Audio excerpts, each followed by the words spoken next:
கோமதி அவர்கள் நயன்தாராவே ஓகேன்ட்டாங்க. நீங்கள் அதை ஃபோக்கஸ் பண்ணாலே உங்களுக்கு ஈஸியாக வந்து அவங்கள எப்படி ஃபோக்கஸ் பண்ணுறதுன்னு பண்ணாலே உங்களுக்கு ஈஸியாக வந்து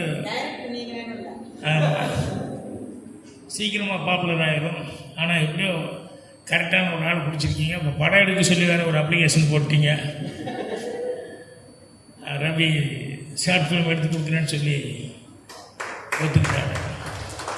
நானும் கொஞ்சம் கேட்டு வச்சுட்டு அந்த நேப்கின் விவகாரம் சிவா கிட்ட, ஏன் நான் நேப்கின்னா கட்சி கூட கொஞ்சம் பெருசாக இருக்குது, அப்பப்போ நான் நேப்கின்னு அடிக்கடி வீட்டில் எடுப்பேன், நேப்கின் கொடுன்னு வாங்குவேன். என்ன இவங்க எதுவும் புதுசாக எதுவும் லேடிஸ் நேப்கின்?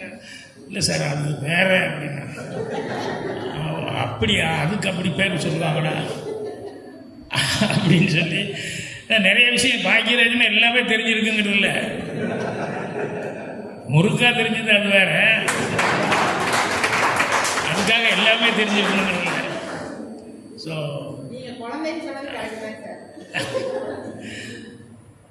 அந்த மாதிரி அவங்களுக்கு என்னுடைய வாழ்த்துக்களை வணக்கத்தையும் தெரிவிச்சுக்கிறேன்.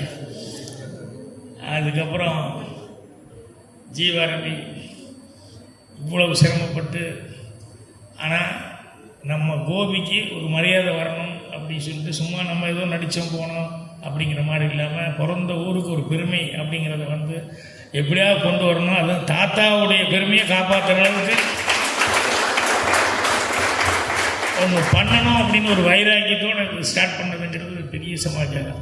ஏன்னா எனக்கு தெரிஞ்சு அப்போ கோபிக்கு வரும்போதெல்லாம் சரவணா ஃபிலிம்ஸு, ஜிஎன் வேலுமணி அவர்கள்னா அப்படியே பேனர்லாம் பார்ப்பேன், படம் ஓட்டி அது இது கலங்கரை விளக்கம் இப்படின்னு சொல்லி படங்கள் பூரா வரும்போது இந்த மாதிரி ஒரு 2-3 பேருக்கு தான் ப்ரொடியூசர் மைண்டில் ஏறினாங்க. சாண்டோ சின்னப்பு தேவர், அப்போ ஸ்ரீராமன் நாயுடுன்னு இந்த மாதிரி சில பேர் தான் ஏறினாங்க. அதில் அப்புறம் ரெண்டாவது இன்னொன்று, அவரை சந்திக்கிறதுக்கான வாய்ப்பு இல்லை. இல்லைன்னா சென்னைக்கு போனப்போ அவர்கிட்டையும் நான் போய் சான்ஸ் கேட்டு போயிருப்பேன், ஏதாவது கதைக்கு ஏதாவது சொல்கிறேன் அப்படின்னு சொல்லிட்டு. ஏன்னா அந்தளவுக்கு அவர் அவ்வளோ ஃபெமிலியர், அவ்வளோ படங்கள் எடுத்துக்காரு. ஏன்னா எம்ஜிஆர் சிவாஜி 2 பேர் வச்சு படம் எடுக்கிறதுங்கிறது சாதாரண விஷயம் இல்லை. இங்கே எடுத்துகிட்டு அங்கே போக முடியாது, அங்கே எடுத்துகிட்டு இங்கே போக முடியாது.